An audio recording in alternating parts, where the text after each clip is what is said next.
Така, ја спомнавте и денешната изјава на америчката амбасадор Кагелер, дека мора да се дека ја следат состојбата и дека мора да се следат законските процедури со почитување.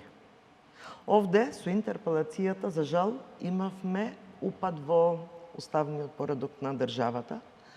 Да, но интерпелацијата не е обврзувачка. Имавме, ќе дојдем и до тоа, имавме упад во уставното правило на поделба на власта во државата на законодавно, извршна и судска.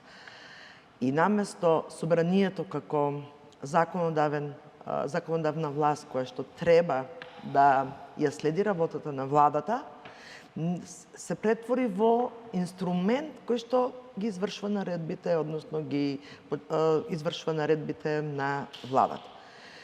Уставот е многу јасен во делот на судскиот совет, на независноста на судскиот совет, и амандманот 28, ако го видиме од Уставот, јасно укажува на кој начин се му престанува постапката за избор, постапката за престанок на функцијата и израшувањето на членот на судски совет, односно со посебен закон.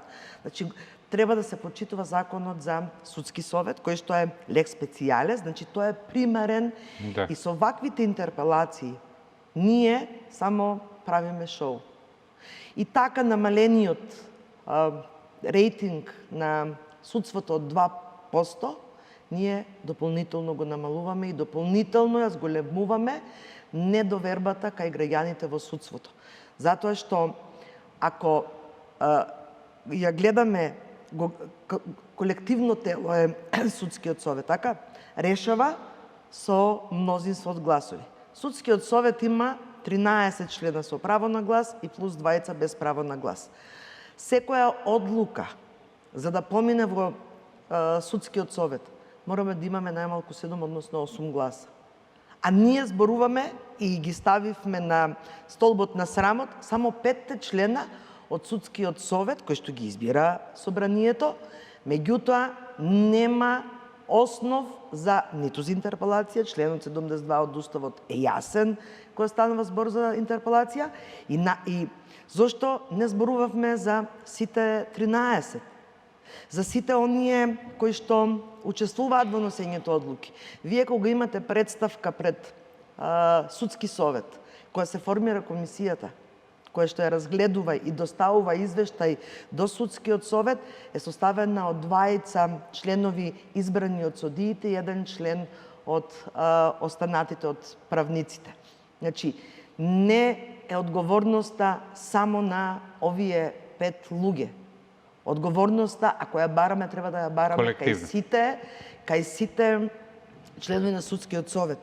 До јуни 25 имаме обврска како држава да го донесеме законот за судски совет, каде што ќе ги дефинираме и ние ќе учествуваме сите, и секако дека како Социјалдемократски сојуз ќе поддржаме закон кој што навистина ќе направи реформа во судскиот совет.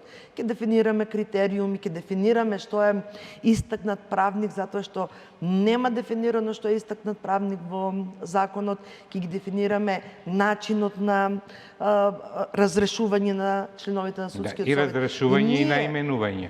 И ние наместо да почекавме до јуни да го завршиме сето тоа, ние правиме упад во судскиот совет.